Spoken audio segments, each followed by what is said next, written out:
J'espère que vous allez bien. Alors, OTEP.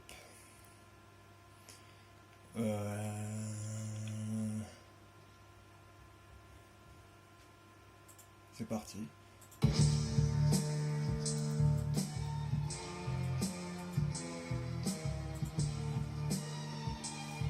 Yeah. Donc, le censure. Le duel de vérité et de mensonge. C'est ça, on va parler. Alors, duel de vérité et de mensonge. À quoi sert la vérité si le mensonge règne dans la ville? Alors, citation célèbre de Jacob Joseph. Je ne connais pas Jacob Joseph, mais j'ai bien aimé la citation. Bref, on s'en fout. Ce conte est réservé et conservé sur le papyrus Chester, Beatty numéro 2 du British Museum, daté de la 19e dynastie. Le début ne nous est pas parvenu. Très bien. Alors oui, c'est un texte, c'est juste un texte à la base. Et moi, en lisant le texte, je me suis aperçu d'un truc. C'est que il est traduisible visuellement. Alors, mensonge réclame à son frère vérité.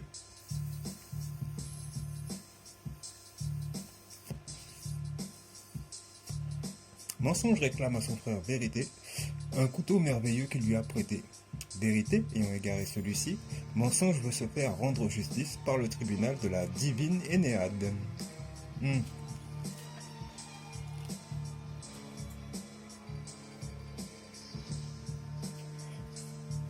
Tu vois, l'Énéade, Énéade des dieux, tu connais. On a le Noun en premier, qui a engendré Atum, puis Ré, c'est une forme double. Atum a engendré Chou, Tefnout, et Chou a engendré Geb et Nout.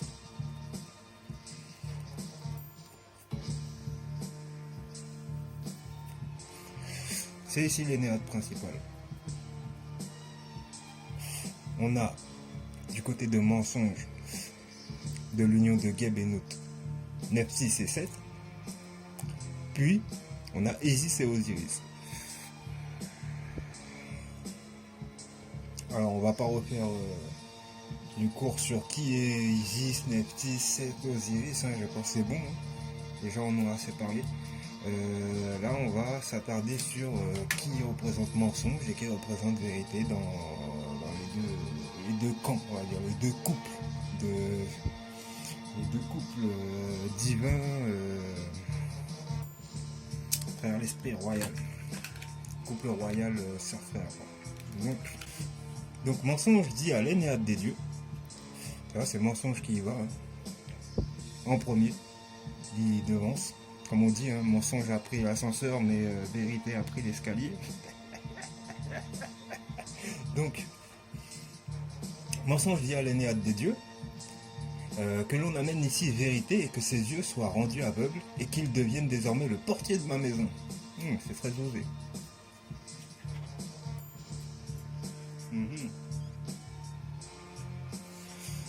C'est l'esprit de dictateur, quoi. Viens, tu vas faire le portier de ma maison. Ouais. Alors, vérité qui est accusée là par mensonge, c'est Osiris, mais c'est aussi Isis. On a ici l'encadrement des deux femmes qui tiennent une épée sur le sigle du drapeau de la tribu de Juda. On a deux femmes qui portent une épée chacune. Donc c'est Nephthys et Isis. On continue. On a l'Énéade agit conformément à tout ce qu'il avait dit. Alors, c'est une justice aveugle. Direct, ils ont agi. De nombreux jours après cela, Mensonge ayant levé les yeux pour regarder, constata les qualités de vérité son frère. Alors il dit à deux de ses serviteurs, à deux des serviteurs de vérité, saisissez-vous de votre maître, et qu'il soit jeté au lion, à un lion féroce.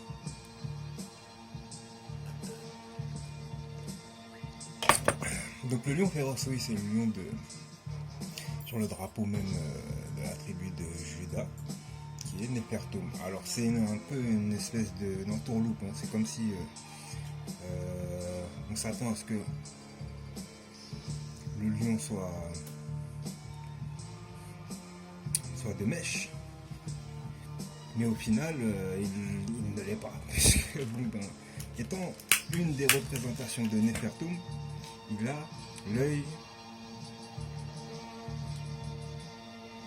l'œil de la providence dans sa main, donc il connaît, il connaît la vérité.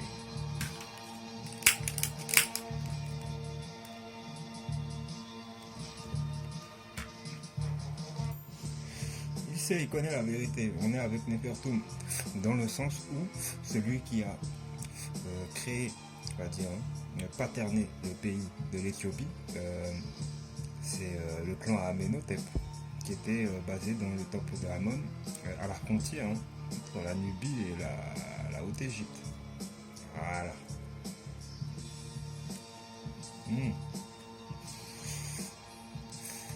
Connaissant le cachet, donc, ils ont eu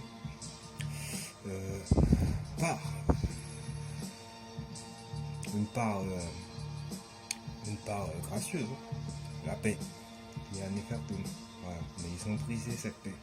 Donc, c'est différent un peu aujourd'hui, hein, la vision des choses. Comment est-ce que on doit voir les choses par rapport à ce pays? Ah bah oui, tu respectes plus rien, tu veux toi aussi la gloire, tu fais la guerre, t'as des rois. Pardon. T'as des rois maintenant, t'as placé des rois à ta tête et tout, bon ben voilà, t'es rentré dans la rébellion. Donc bref, on disait que Mensonge, ayant levé les yeux pour regarder et constata les qualités de vérité de son frère, il dit à deux des serviteurs de vérité, saisissez-vous de votre maître et qu'il soit jeté un lion féroce et des lionnes nombreuses. Donc on a affaire à toute l'Afrique là. Ouais, ce qui s'appelle maintenant l'Afrique, quoi. C'est plus l'Éthiopie, c'est devenu un repère de démons, quoi. Il y a plein de mauvais dirigeants qui sont là, qui se sont assis. C'est eux les rois maintenant, quoi. Voilà. Ok, bon. Ouais. Donc ils le saisirent donc. Et tandis qu'il le soulevait, Vérité leur dit, non, ne me saisissez pas, trouvez une autre à ma place, une autre personne. Il semble que la substitution ait pu avoir lieu, le texte est très endommagé, on te dit entre parenthèses. Donc, disons qu'il parlait d'une femme, c'est au féminin, une autre. Ne me saisissez pas, Vérité, Isis, qui est la représentation de Thémis, en tant que déesse grecque. Et ensuite, il te dit, trouvez une autre à ma place. Alors, son équivalent dans la mythologie romaine est Justitia, qui est une belle représentation de Nephthys. En tant qu'homme, c'est Vérité qui parle, t'as Osaré qui dit, ne me saisissez pas, mais trouvez une autre personne à ma place, donc 7. Alors, après que de nombreux jours encore se furent écoulés, une femme sortit de sa maison avec des servantes. Celles-ci aperçurent Vérité étendue au pied de la colline. Alors, tu regardes la colline, en forme de pied, étendue au pied de la colline. Donc, tu as bien cette forme de pied avec les orteils qui représente les 7 provinces et 7 collines de Rome. Voilà. Donc, c'est ancien, hein. C'est une référence ancienne qui ne peut qu'être interprété selon la connaissance de l'époque du message. Voilà. C'est pour ça que là, on est avec... d'un coup, hein, c'est un texte égyptien, mais on parle de Rome. Voilà. Rien n'était comparable à sa beauté dans le pays tout entier. Se rendirent alors au lieu où se tenait la femme. Donc la déesse de la justice, Thémis, la représente grâce à de nombreux symboles qui lui sont associés. On a la balance, le glaive, sont les plus connus, mais le bandeau, le genou dénudé et la main de justice sont aussi attachés à l'institution judiciaire. Thémis et ses attributs. On a donc Thémis, déesse et allégorie de la justice. Fille d'Ouranos et de Gaïa, respectivement le ciel et la terre. Thémis représente la justice immanente et l'ordre établi. En grec, Thémis signifie d'ailleurs loi divine. Épouse et conseillère de Zeus, elle reste à la droite de son trône. Elle veille au bon rapport des dieux entre eux et a le don de prédire l'avenir. Son équivalent dans la mythologie romaine est Justitia.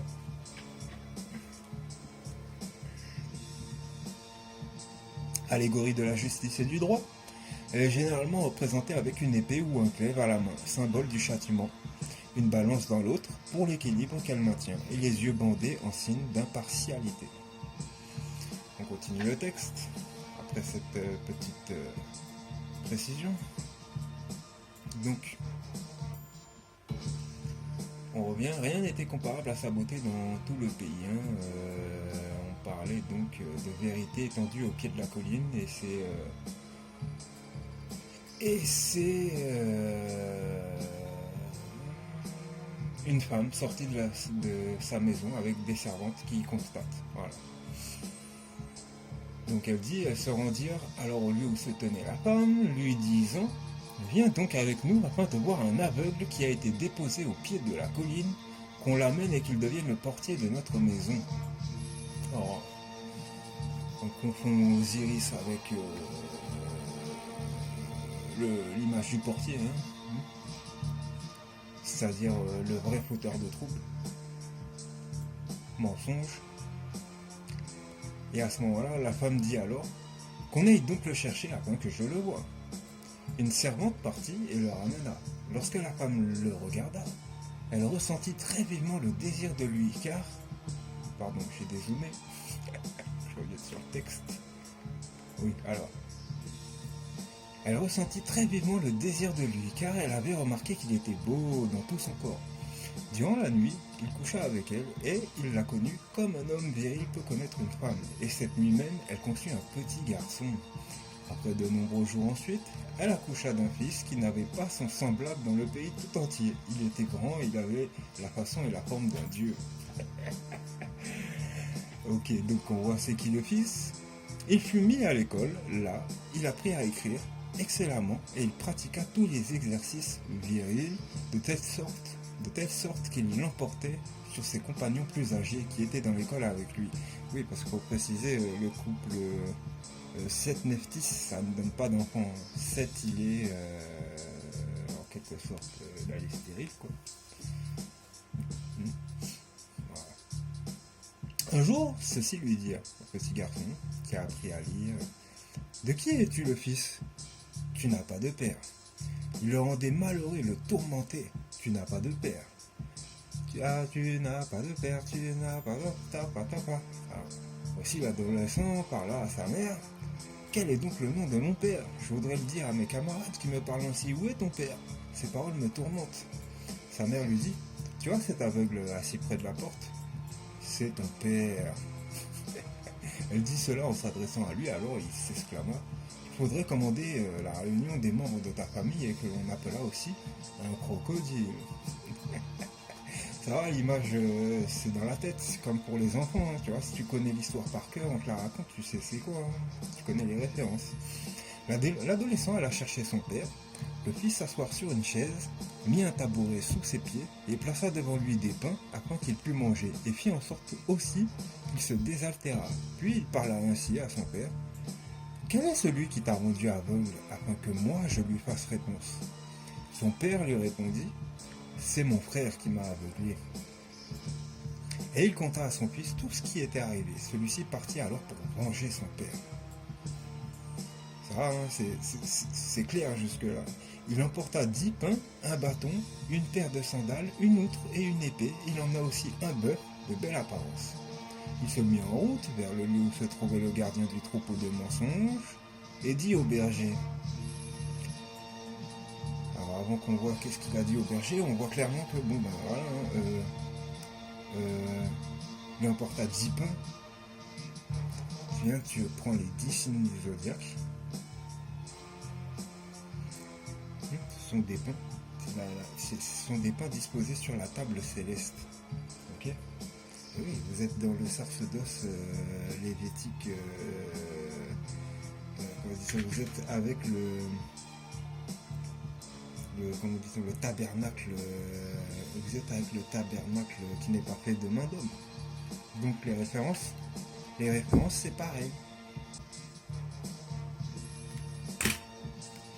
Les références ne seront pas basées sur des choses uniquement humaines.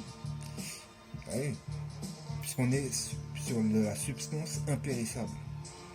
Donc, digne donc de la connaissance. Donc digne des choses qu'on peut emporter après la mort et pas les choses qu'on ne peut pas emporter comme le matériel.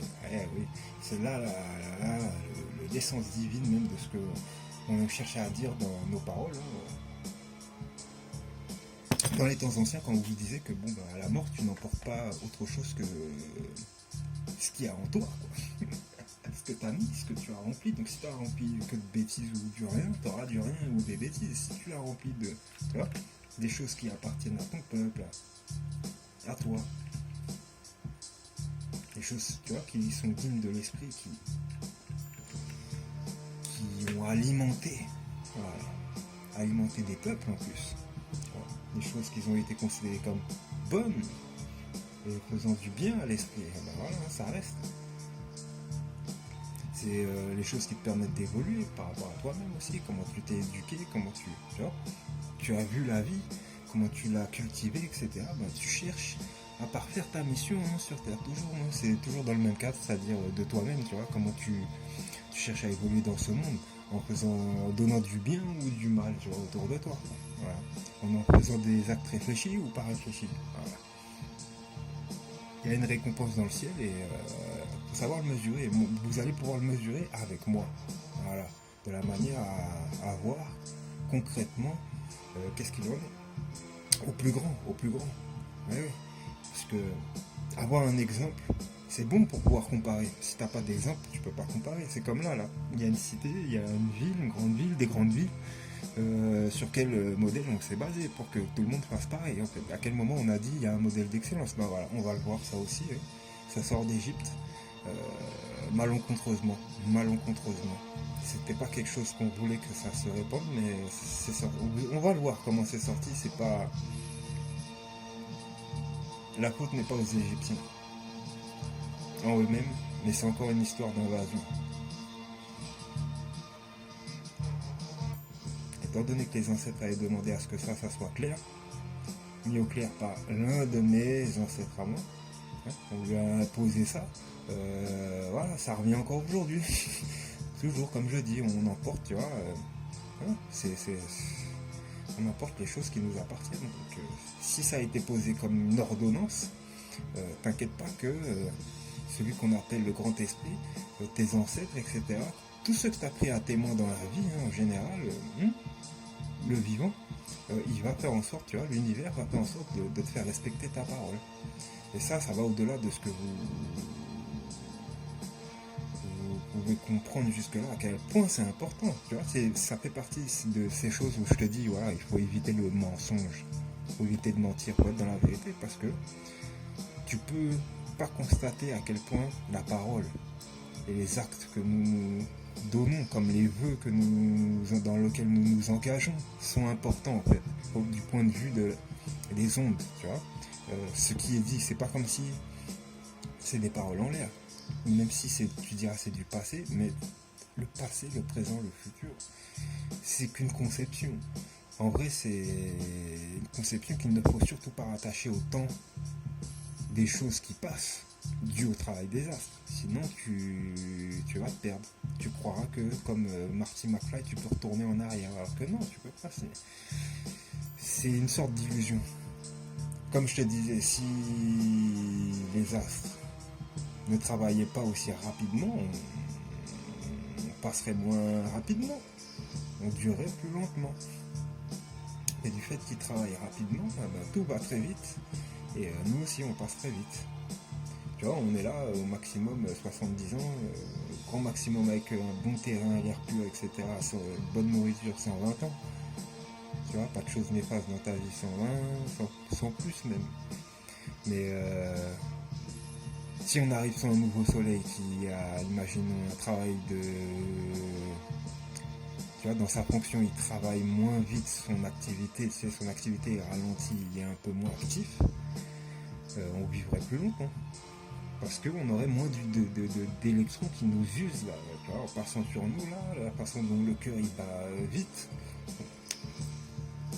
Des choses comme ça, quoi. Voilà, on serait sur un autre temps, un autre... Et donc ça, c'est les mondes à venir, hein. C'est pas une imagination, hein. La vie est faite pour perdurer parce qu'elle va sur ce chemin-là en connaissance de cause. C'est des faits scientifiques en fait. Mais c'est de la science dans l'électromagnétisme. Dans l'électromagnétisme qu'on apprend ça, tu vois. Les effets de l'électricité sur la matière. Plus simple, hein, c'est la fission et la fusion, quoi. La fission, retirer des particules, ou la fusion, en rajouter, quoi. Voilà. Donc on subit une fission d'une certaine manière et un renouvellement cellulaire tout au long de notre existence pour adaptation solaire. Voilà. Donc c'est un cycle merveilleux. On est sur deux bases de continuité. Donc on est sur une usure certes, mais en même temps un renouvellement permanent. Et oui, les cellules, tout ça, ça se renouvelle. C'est extraordinaire. Tout ça pour s'adapter aux vivants, quoi. Bon, bref, on revient à notre sujet. Donc les tables célestes, là, 10 pains, donc les 10 signes du zodiaque, une épée, hein, l'épée du Seigneur, hein, tu sais déjà, l'épée de la justice, de la vérité, un bâton, le bâton du berger, évidemment, du berger, et pas le bâton du punisseur, une paire de sandales, parce que oui, la forme primordiale que tu vois avec la pharaon, ça représentait aussi ce qui était faisable en paire de semelles, à travers nos chaussures égyptiennes, quoi. Donc tu as comment on dit ça, la boucle, c'est là où tu mettais ton pied à l'intérieur, et puis ça, le reste c'est les sangles en fait qui venaient attacher ton pied puis tes orteils, quoi, au bout. Voilà. Et c'est vérifiable, c'est pas toutes les chaussures égyptiennes, ça a évolué, hein. C'est comme toi là, avec tes paires de Nike, Adidas, ça évolue, bon il y a eu des temps ça a évolué, et à un moment donné ça ressemblait à ça. Voilà pourquoi on dit une paire de sandales. Ensuite en ce qui concerne une outre, l'outre, si tu as bien entendu certains qui ont donné des cours linguistiques et visuels là-dessus, dont à contrario, la chaîne à contrario, il t'a expliqué à un moment donné que Osiris il a une outre là sur l'image et que ça représente quelque chose de bien spécial. Donc moi je te dis, là, on est encore avec cette même symbolique, hein, en peau de taureau, là, on dit taureau ou bœuf, bœuf, je dirais bœuf. Bref, c'est moi le bœuf. C'est dire des bêtises. Donc bref, hormis ça, oui, que ça représente, hein, donc, beaucoup de choses, comme il l'a expliqué, notre ami. L'outre en elle-même, là, dans ce texte, elle représente carrément la même chose, hein, ce qu'il y a à l'intérieur même de la poche, quoi. Donc la connaissance divine. Royal. Royal plutôt, parce que c'est lié à Osiris. Voilà. Donc ça remplit ces deux fonctions. C'est attaché à Osiris et en même temps, on te dit il y a de l'eau, de l'eau, de connaissance. Voilà.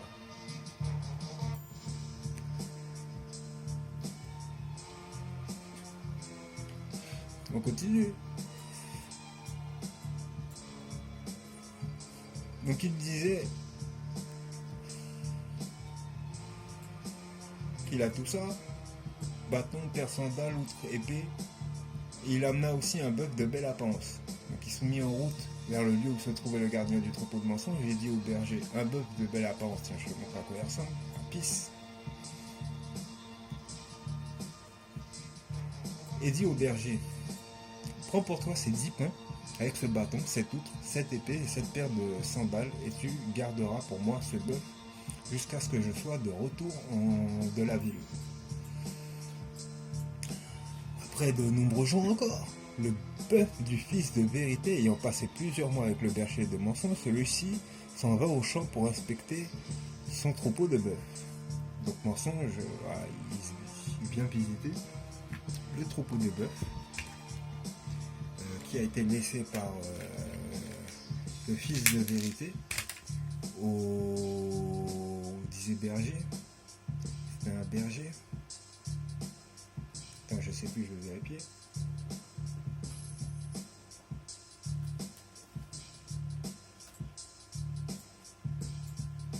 C'est bien ça.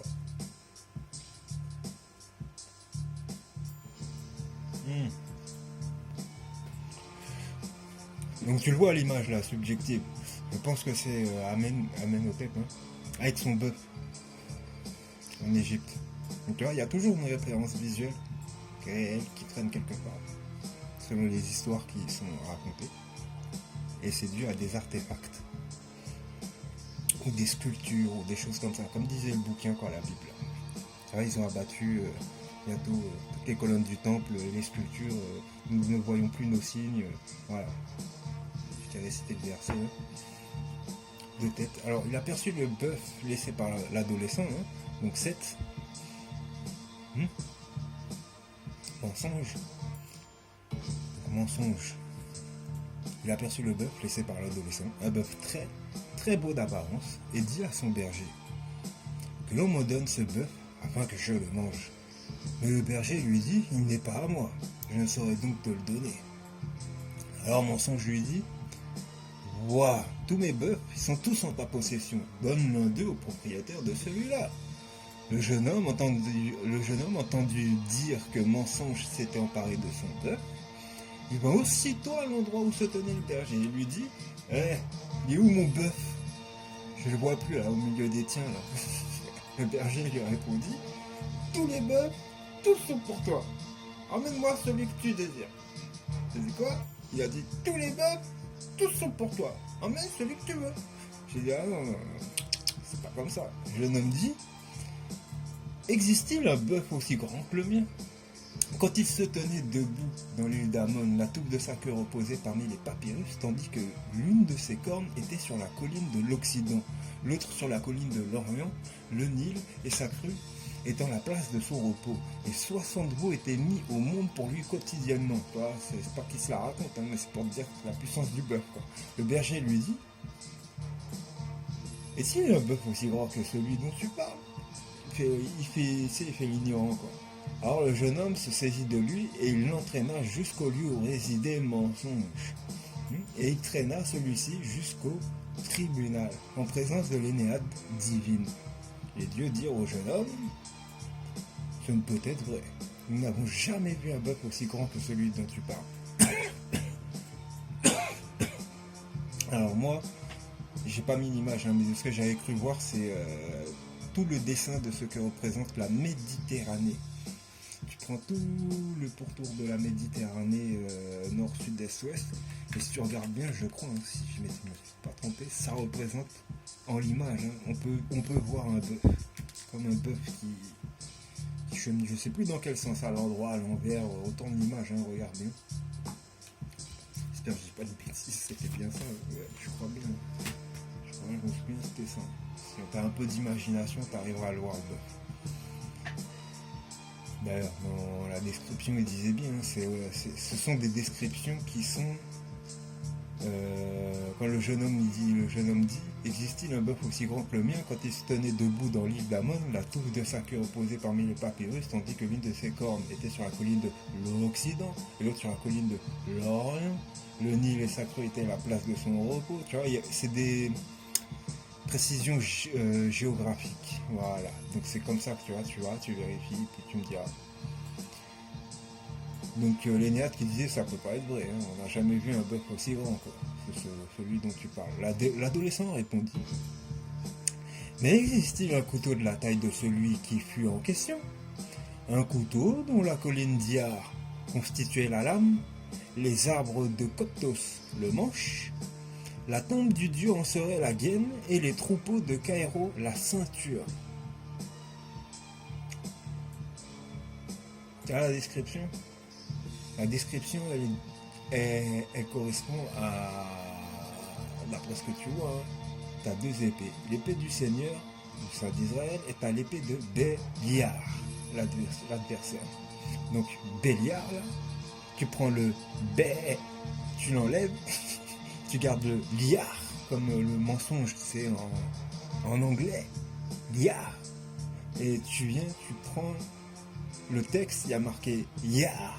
Tu vois que ça correspond aux trois mêmes lettres, I-A-R, tu te poses pas de questions, c'est la bonne. Tu prends cette épée-là et tu vois bien qu'il y a une référence à côté, hein, en Apocalypse qui dit « Celui qui aura réduit les autres en captivité sera réduit lui-même en captivité. Celui qui aura tué avec l'épée, il faut qu'il soit tué lui-même par l'épée. » C'est ici la patience et la foi des saints. C'est une mention due à ce que tu vois là, en face de toi, par toute connaissance de cause en tant que saint, tu vois, faisant partie du cortège des saints. Maintenant tu sais que ce n'est pas œil pour œil, dent pour dent en lui-même dont il est question là, mais qu'il est question de reconnaître cette épée, qu'il est question de savoir avec quelle épée tu vas tuer, tu vois ce que je veux dire, et rendre justice. Hein? Donc c'est une épée de feu là que je te donne. Et il y a marqué quoi? Il y a marqué pour l'épée de Béliar, qu'elle est composée voilà, de 7 mentions. Jalousie. Premièrement, c'est une épée qui provoque la jalousie. Ensuite, c'est une épée qui provoque la ruine. C'est une épée qui provoque le deuil. Imagine les gens en train de pleurer. Imagine la ruine, tu vois, la destruction. C'est qui détruit en ce moment? Bon ben voilà, c'est qui utilise cette épée là en ce moment? Ben, tu comprends? Captivité. Une épée qui provoque la captivité, une épée qui provoque la disette, une épée qui provoque le désordre, une épée qui provoque la dévastation. Voilà c'est quoi l'épée de Béliar. Maintenant tu sais, parmi les deux épées que l'autre là, il t'a dit ouais, n'ayez qu'une bourse à votre ceinture, je sais pas quoi, blablabla, blablabla. Tiens Seigneur, voici deux épées. Il te dit cela suffit. Non mais va chier. Voilà, moi je te le montre là, c'est quoi les deux épées là. Tu veux deux épées, tu n'auras pas deux épées, mon cœur. Donc c'est que tu as utilisé l'épée de Béliar. S'il y a désordre, Jésus il a fait le désordre. Jésus, pour dire là, la version qu'on a du Nouveau Testament actuellement, c'est le désordre. Ce qu'il enseigne, c'est le désordre, c'est-à-dire le désordre. Pourquoi tu veux que je précise? Comment tu peux lire ces écrits et t'as pas remarqué qu'il se ment à lui-même? Comment t'as pas pu remarquer que par exemple on va parler du sujet de la généalogie de Jésus. Si on dit fils de Marie, normalement tu mets la généalogie féminine, mais non, tu as mis celle qui est paternelle, parce que tu sais que celle qui est maternelle. Mais toi tu mets paternelle, tu mets paternelle en imitation à la lignée du fils dans les écrits de l'Ancien Testament, la Torah, parce que lui il n'a pas pris la lignée maternelle. Donc tu comprends et en même temps tu comprends pas, c'est que c'était une manière de chier sur l'affaire, tu vois. Fils de Marie, ouais, mais comment tu le prouves? Bah en fait voilà, ça se prouve par la lignée. Comment est-ce que on peut dire Jésus fils de David en fait? C'est ça que je te dis. Comment on fait pour le prouver? Par la lignée maternelle, pas par la lignée paternelle, sinon tu trouveras rien. Et oui, c'est faisable. Je l'ai fait, je crois, dans mon travail. Je l'ai fait. Je suis même plus sûr, tellement j'ai fait de choses, je sais plus. J'ai tellement bossé sur ce sujet, je sais plus, tu vois. Mais je sais que je l'ai fait quelque part. Je sais que je l'ai marqué. Mais on verra, c'est dans mon travail. Selon moi, c'est ça. On verra si je dis la vérité.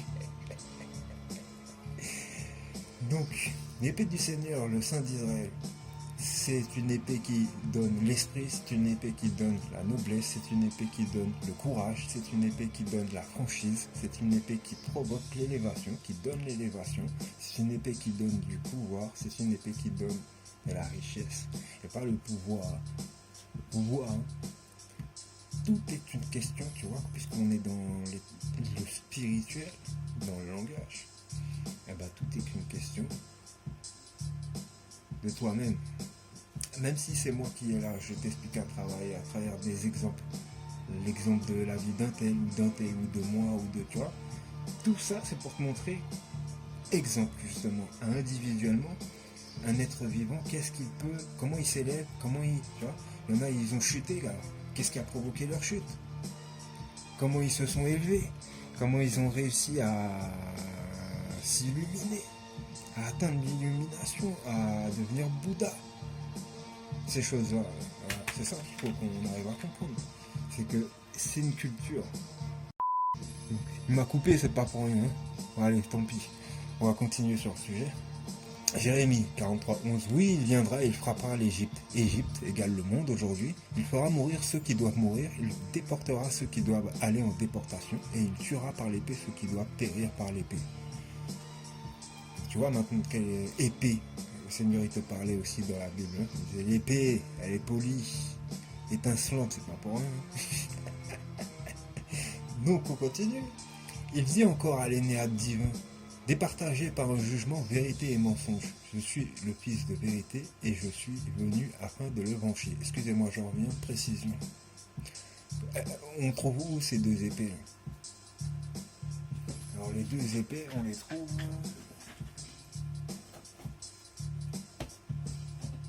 dans le livre de Qumran, tout simplement. Voilà. Le livre des écrits de Qumran. Les écrits intertestamentaires, pour être plus précis. Et ça se trouve dans le testament des patriarches, celui de Benjamin. Tu lis ou tu lis pas, hein. Tu retiens ou tu retiens pas, tu es impliqué ou tu te sens pas impliqué, tu vois ce que je veux dire. Moi, je suis là, je lis les livres, je retiens plusieurs phrases hein, de tout ce qu'ils m'ont dit. J'ai dit, ok, il y a des sujets intéressants à emprunter, mais lequel est le plus important? Ensuite, j'ai fait un choix, ensuite, tu vois, au fur et à mesure, les infos reviennent et je commence à reclasser et puis tu fais ton taf, quoi. Ça demande de l'investissement hein, dans ton temps. Alors on continue. Il dit encore à l'énéade divine, départagé par un jugement, vérité et mensonge. Je suis le fils de vérité et je suis venu afin de le venger. Fils de vérité, Osiris, le papa. Alors mensonge fit un serment pour le roi. Puisse-t-il vivre, être prospère et en bonne santé, disant, aussi vrai que dure Amon, aussi vrai que dure le royal régent, puisse-t-on retrouver vérité en vie? Pardon. Donc Osiris, serait-il en vie? C'est toute la question de ce qui nous est dit à travers l'énoncé, hein, si on devait en faire une question. Aussi vrai que dure Amon, aussi vrai que dure le royal régent, puisse-t-on retrouver vérité en vie? Alors le jeune homme à son tour fit un serment pour le roi, puisse-t-il vivre, être prospère et en bonne santé, disant, aussi vrai que dure Amon, aussi vrai que dure le royal régent, puisse-t-on retrouver vérité en vie? Tu vois, c'est dit deux fois. Donc c'est une suggestion de deux. Ah oui, c'est une question à deux sens. Dans le sens où il y a deux vérités, comme je te disais. Donc il y a Osiris et il y a Isis.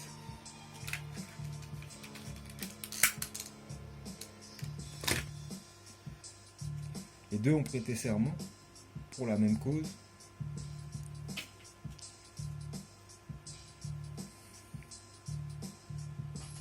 Mais toi, à ton échelle, tu sais ni si Isis ni Osiris est en vie. C'est ça le truc. Voilà. Donc là, on te le dit, à travers cet énoncé, tu dois te poser cette question. Donc ils ont fait le sermon. C'était un sermon ou pas? Oui, voilà. Donc ils ont fait le sermon, tac, et après on te dit, on frappera mensonge de 100 coups, et 5 blessures lui seront affligées. Ses 2 yeux seront crevés, et il sera placé en qualité de portier dans la maison de vérité. Donc au final, ça s'inverse. La sentence que tu voulais faire passer pour vérité, tu vois, étant mensonge au début, eh ben, ça se retourne contre toi. Là, on parle de karma, exactement. Prends ton temps, tu réfléchis, on est dans on est chez les Égyptiens, ils parlent de karma. On n'est pas en Inde. Bon, l'enseignement, il est universel. On continue.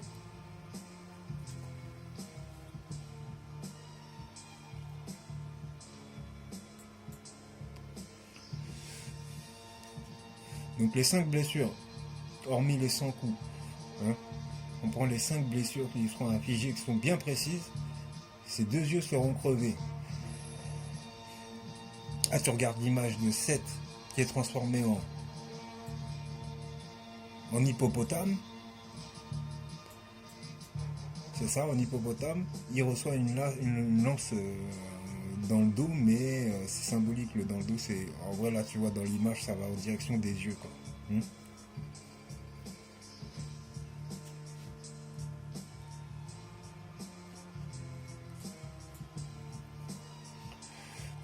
Ouais, il y a l'âne. 7 transformé en âne. 7 transformé en cochon rouge. 7 transformé en crocodile. Voilà, c'est 7 transformé en serpent. C'est lui-même, même à la fin, tu vois. Qui servait à Apophis, qui se crève lui-même, tu vois.